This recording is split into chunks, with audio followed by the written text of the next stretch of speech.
What's up, ladies and gentlemen? It is White Gamer, and today we're going to be going over some FC26 clubs, new playstyles, the new goalkeeper mode and rush, and more things regarding the gameplay and the player match rating. Guys, so there is 5 new playstyles. The first one is called Aerial Fortress. The second one is called Precision Header. The third one is called Inventive. The fourth one is called Game Changer. And then the new one, the newest one, is Enforcer. Guys, so I'm going to talk about them and break them down. So Aerial Fortress is pretty much aerial, but it's just renamed, guys. And that's going to allow you to jump higher and have more physicality when you're going for your aerial battles. It just got a redesign in a new name. Precision Header, guys. That one was Power Header, but again, there's a new icon for it and a new name. And this is going to allow you to perform headers with much more power and accuracy, just similar to Power Header. The third one, guys, is the Inventive or the Travella, guys. Inventive are players that can do outside the foot shots or passes and flare passes at the same time. And for FC26, guys, clubs, or just in gameplay in general, this year you cannot do Travellas if you don't have the regular version or the plus version. So keep that in mind. The fourth one is called Game Changer, guys. Pretty much allows you to do fancy passes, guys. So it's pretty much like Flare. Again, guys, all these are just got renamed and their icon got changed, but it allows you to do fancy passes with fancy Travellas and just more improved accuracy. Now, the one that's actually new is Enforcer, guys, because this allows you to do dribble shoulder challenges. So when you have the ball, you can actually kind of push your opponent out a bit. Kind of similar to press proven, guys. It's kind of similar to press proven, but you can also do it and shield the ball off the ball, which I think it's going to be very effective for certain strikers, especially those that play a slow pace, a build up, and likes to slow it down in the final third. But yeah, guys, let me know which of these playstyles you're looking forward to. Now, the Enforcer has nothing to do with Bruiser, guys. Remember, Enforcer is just going to allow you to control and shield the ball when you have the ball dribbling with the ball or off the ball, as you can see from the example that's on the screen. Now, guys, the next thing I want to talk about is the new revamped Be a Goalkeeper mode.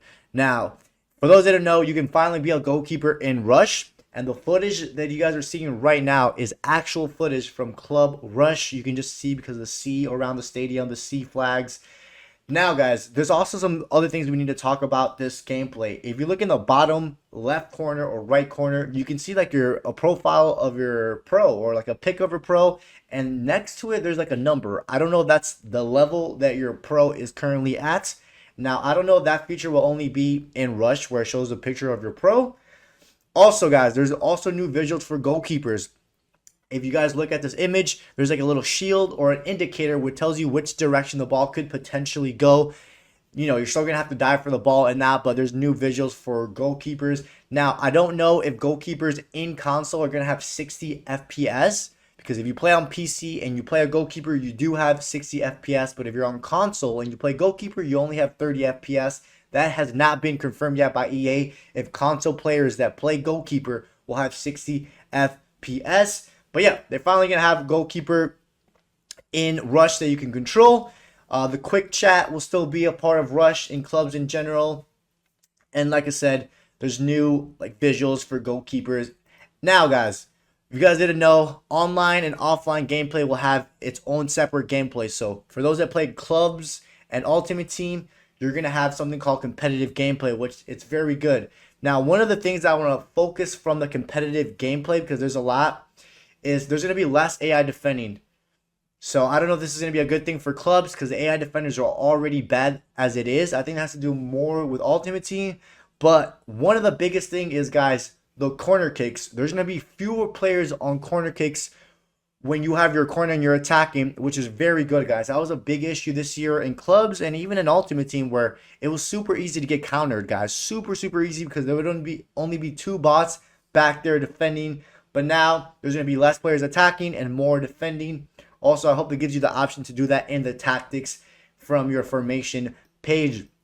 Another thing, one of the differences between competitive gameplay, which that's online clubs, and Ultimate Team, is there's going to be fewer auto tackles and fuel auto blocks, which is good. Creates a skill gap between CBs and those that play any.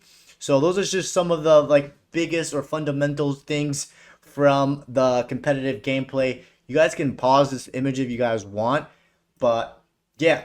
The next thing, guys, player match rating got improved, guys, this year. Now, one of the biggest improvements from player match rating is if you're out of position, your player rating is not going to drop. Now, what do I mean by that? Like if you're playing as a CDM and you're going to push up a bit, your player rating is not going to drop. If you play cam and you like to free roam and show support, your player rating is not going to drop, so you don't have to stick to that cam position. Now, I kind of like how they did this.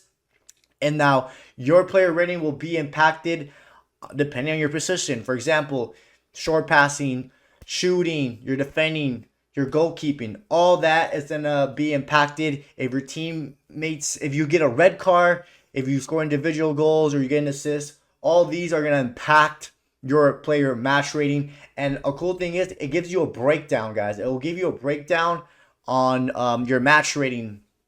So it'll tell you what affected your match rating mostly and what didn't affect it, which I think is pretty cool. The player match rating has gotten better over the years.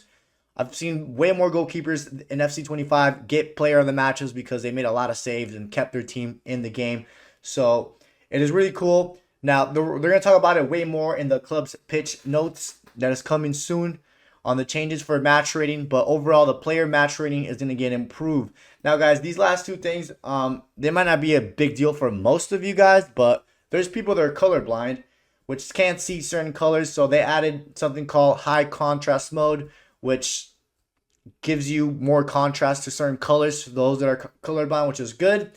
And then something very minor is the input overlay. For those that like to know what ping you're on and all that, that's going to get improved. You guys can see, here's an example. Now, the position of the actual ping itself might be changed come the full release, but it's just way more clear. You can see the number better, and it'll tell you if it's stable or unstable connection. But boys and girls, those are some of the things regarding FC26 clubs. We're going to get way more stuff in the next week or so once we get the deep dive. Let me know if you guys are excited for FC26 clubs. I already pre-ordered my game. Let me know if you pre-order a game. Other than that, don't forget to drop a like and subscribe, and I'll catch you guys next time.